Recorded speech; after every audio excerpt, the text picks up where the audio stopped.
آج میں آپ کو نبی صلی اللہ علیہ وسلم کی ایک نصیحت سناؤں گی جو انہوں نے حضرت ابو ذر رضی اللہ تعالیٰ عنہ کو کی. اس میں ہمارے سیکھنے کی بہت سی باتیں ہیں. مشکات میں ایک حدیث ہے. ابو ذر رضی اللہ عنہ نے عرض کیا، یا رسول اللہ صلی اللہ علیہ وسلم، مجھے کوئی نصیحت فرمائیے.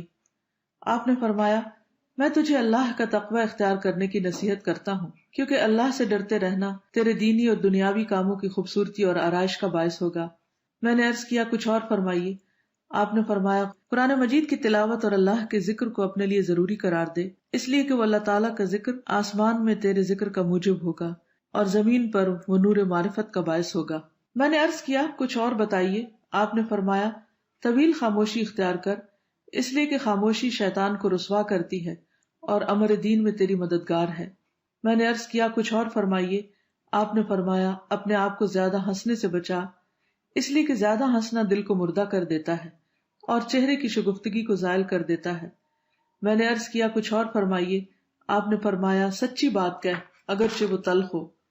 میں نے عرض کیا، کچھ اور فرمائیے. آپ نے فرمایا، دینی امور کے اظہار میں کسی ملامت کرنے والے کی ملامت سے نہ ڈرو. میں نے عرض کیا، کچھ اور فرمائیے. آپ نے فرمایا، جب کسی کی عیب گیری یعنی عیب اچھالنے کا خیال تیرے دل میں پیدا ہو تو اس کے اظہار سے تجھے تیرا یہ خیال روک دے کہ مجھ میں بھی کچھ عیب ہے. سبحان اللہ، کتنی پیاری نصیحتیں ہیں جو ہمارے نبی صلی اللہ علیہ وسلم نے کی. اللہ سے دعا ہے کہ وہ ہمیں عمل کی توفیق عطا فرمائے اور ہمارے اخلاق اور کردار کو سنت کے مطابق ڈھال دے. السلام علیکم ورحمۃ اللہ وبرکاتہ.